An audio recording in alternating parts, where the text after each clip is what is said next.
കണ്ണൂർ അഴീക്കോട് വീടിനു പിറകിൽ സ്ഥാപിച്ച കൂടിന്റെ പൂട്ട് തകർത്ത് 36 പ്രാവുകളെ കൊന്ന നിലയിൽ കണ്ടെത്തി.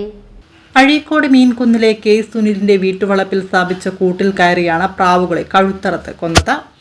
കഴിഞ്ഞ ദിവസം പുലർച്ചെയോടെയാണ് സംഭവം. സുനിലിന്റെ മകൻ സി അനുരാഗ്, സുഹൃത്തുക്കളായ ഉജ്ജ്വൽ, അനുവിന്ദ് എന്നിവർ ചേർന്നാണ് പ്രാവുകളെ വളർത്തുന്നത്. ഫാൻസി പ്രാവുകൾ, മത്സര പ്രാവുകൾ എന്നിവയുടെ കുഞ്ഞുങ്ങളടക്കം 51 പ്രാവുകളുണ്ട്. അതിൽ 36 എണ്ണത്തെയാണ് കൊന്നു തള്ളിയത്. 8 ജോഡി പ്രാവുകളെയും 20 കുഞ്ഞുങ്ങളെയും കഴുത്തറത്ത് കൊന്ന ശേഷം തൊട്ടടുത്ത വയലിൽ വലിച്ചെറിയുകയായിരുന്നു. സുനിലിന്റെ ഭാര്യ രാവിലെ ഉറങ്ങിയെഴുന്നേറ്റപ്പോഴാണ് പ്രാവുകളെ കൂടിന് സമീപത്തും തൊട്ടടുത്ത വയലിലുമായി കണ്ടത്.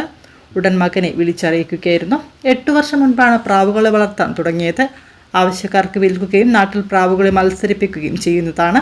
സുഹൃത്തുക്കളുടെ പ്രധാന വിനോദം ഞായറാഴ്ച നാട്ടിലെ ഒരാളുമായി പ്രാവ് വിൽപ്പനയെ സംബന്ധിച്ച് വാക്തർക്കമുണ്ടായിരുന്നു. അതിന്റെ തുടർച്ചയായാണ് പ്രാവുകളെ കൊന്നതെന്ന് സംശയിക്കുന്നു. വളപട്ടണം പോലീസ് സ്ഥലത്തെത്തി പരിശോധന നടത്തി.